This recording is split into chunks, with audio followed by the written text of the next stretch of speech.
He's standing behind me and he takes his knee and he shoves it to my spine so hard, and I think I'm never going to walk again. The most excruciating pain I have ever experienced in my life. It ages me. There was one message, one line. How is your brother? That's all it was. That's all it took. Days before, I had received a message from somebody that I hadn't talked to since I was 15. I'm about 19 at this point now.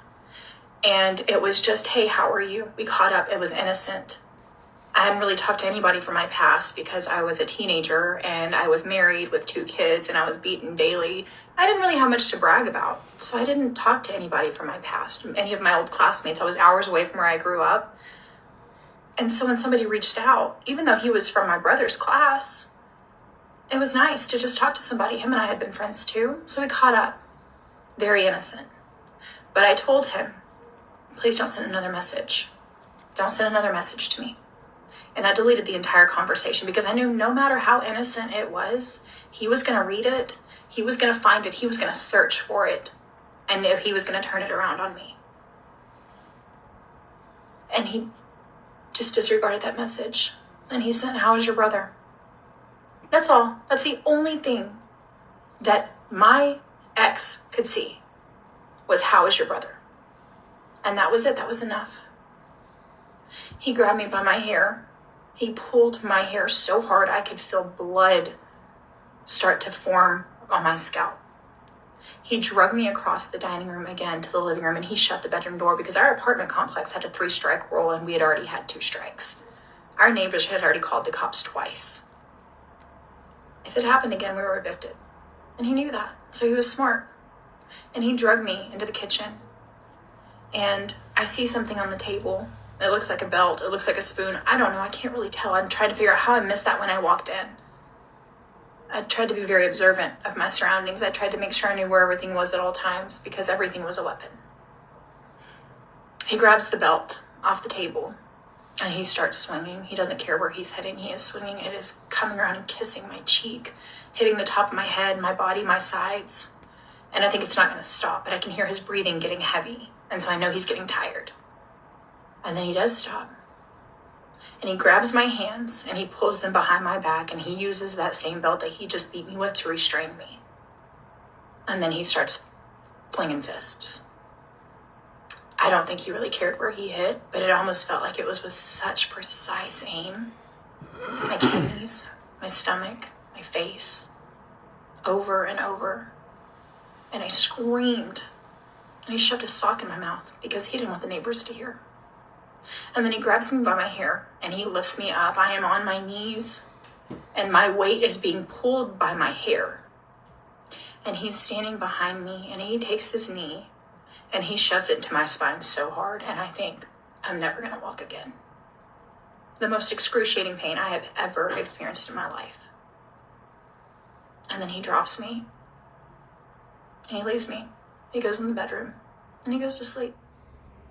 It's heartbreaking to hear those kind of stories. And I'm sure probably most of us watching this video either know somebody that's been in her situation or, through a friend of a friend, you've heard of these situations. Most of you know, I was a police officer for a lot of years, 33 years.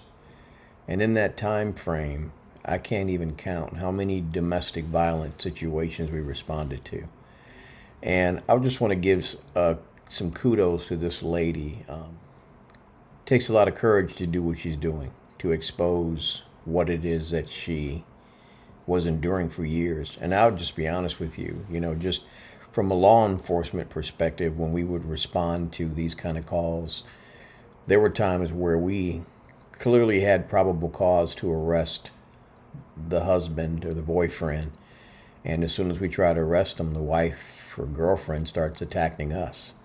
I never really understood it. We would get training on how to handle these kind of calls, but I never really got deeper into the mental side of it, like why a woman stays in these kind of situations. The one thing that I did kind of pick up in that time frame is that there's something called the cycle of abuse.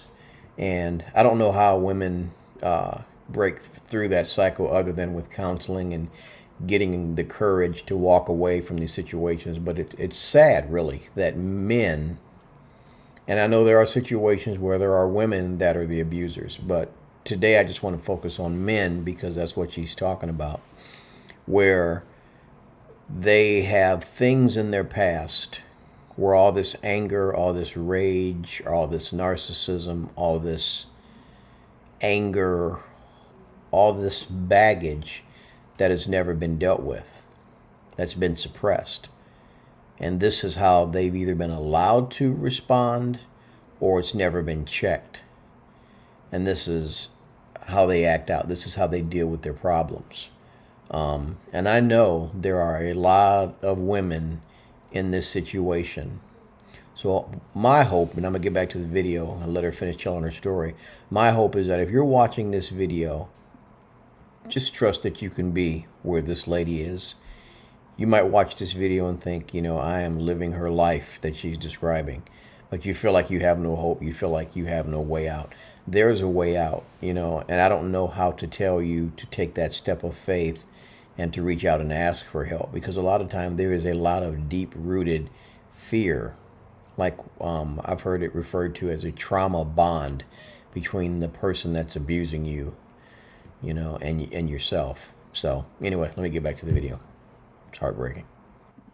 Me there restrained, trying to push a sock out of my mouth with my tongue, trying to breathe, trying to move, trying to make sure that I still have feeling in my toes. And he slept like a baby. Clearly, I didn't go to work the next day, but the problem was that I worked with my parents. We had moved from our last house back to where my parents were living, and I was working for them. And to call in sick, that was okay for one day. But after that, it was just a really heavy smoky eye because I'm trying to cover up black eyes and bruises. I don't wear makeup, rarely. My parents knew this. So for me to come in with a extravagant black eyeshadow, they definitely knew something was going on. But do you know how many people I told about that? Absolutely nobody. I didn't tell a soul what he had done to me. The other 2 times that our neighbors had called the cops, one of those times I jumped in the shower the moment we heard them beating on our door. That way I could use that as an excuse to say, oh no, nothing happened. I don't know what they heard because I've been in the shower the whole time. I walk out in a robe. They can't check my body. There's nothing underneath it. One of the biggest things that I saw when I used to handle these kind of cases is that there is really nothing you can do to try to get this person to get away from this situation. They have to get to that point on their own. The sad part is a lot of times before they even get there, this man either seriously injures or disables them or even kills them. I did so many things to try to save him, but it was more to save me, because if I would have said, yes, this happened, please arrest him, somebody would have bailed him out, probably me. And then he would have been really, really upset. You can only imagine how that one would have turned out. And see, this is what I'm talking about right here. So how many of you, when you heard her say somebody would have bailed him out, probably me, most of you are like looking at her like, what? Why would you bail this guy out that's beating the crap out of you? But I'm telling you, I don't even know how to put it into words. There's something there that is, and a lot of times I believe it's baggage in the female, that something in her past that makes her think she is not worthy of being in a better situation. Almost where this person is able to manipulate her and make her feel like she deserves what it is that she's getting. Maybe she feels less than, that she'll never find anybody else. There's all these deep-seated things that people deal with, whether it's her or whether it's the guy that's beating the crap out of her, that never gets dealt with. Because again, I would always think to myself, because I could tell you stories about, we would arrest the boyfriend or the husband, and before we got finished writing the report, a lot of times he was already out of jail and back at the house.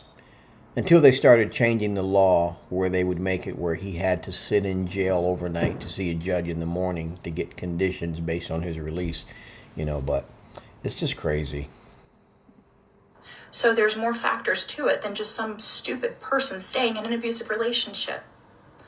There is fear. There are threats. They do seem extremely valid and real. They're not always, but they are a lot of the time. When he told me he would kill my family if I left him, yeah, I 100% believe that he would. I believe that he could. Would he have? I don't know. But threats like that, you cannot just disregard. So my thought process was, okay, to save everybody, I stay with him. He knew where I stood at this point. He knew that I was not quite ready to step away, but I was very, very close. So he started trying to scare me into staying, and it worked. I told nobody about the abuse I was experiencing. I lied to my family. I lied to my friends, the very few that I was even allowed to have. This is the purpose of this. It's not for attention. It's not for sympathy. I don't want sympathy. I want to help somebody else in the situation that I was in. And the only way to do that is to get awareness out. Because like I said, I told no one. This is the first time that most of this information is getting out. Because it was so hard for me to let go of. It was so hard for me to process. But when you're in that situation, it's also kind of humiliating to tell somebody that, hey, I'm being abused. And when they ask why you won't leave and they don't understand your reasoning behind it, then you kind of look like a fool. So if you know something's going on with someone and they're not speaking, then you need to step in and try to do what you can to help them. And it's hard. It's hard to break those walls because there is a huge trauma bond, but it is possible to get through and it can save lives. So, in conclusion, I just want to say, if there's anybody that's watching this video that is in the same situation that this young lady was in, I came across this video, and I think subjects like these are worth revisiting. I believe this video is probably about a year old, but I know not everybody's seen it. And I know there's somebody out there who is living this right now. I'm telling you, as a former police officer, as a father, as a man that would never put his hand on a woman, reach out to someone you love and trust, because I guarantee you, if you have somebody in your life, a father, a brother, a trusted friend, somebody, if they knew that you were enduring this kind of behavior, would give you some sort of safe haven. Now, I know a lot of people are hesitant to do that because they feel like, well, if I let you into my house, then he'll start coming over here, breaking our windows, traumatizing us. Trust me, there are ways to deal with people that are like that. But the worst thing you can do is stay in that situation until this man kills you, because there's no coming back from that.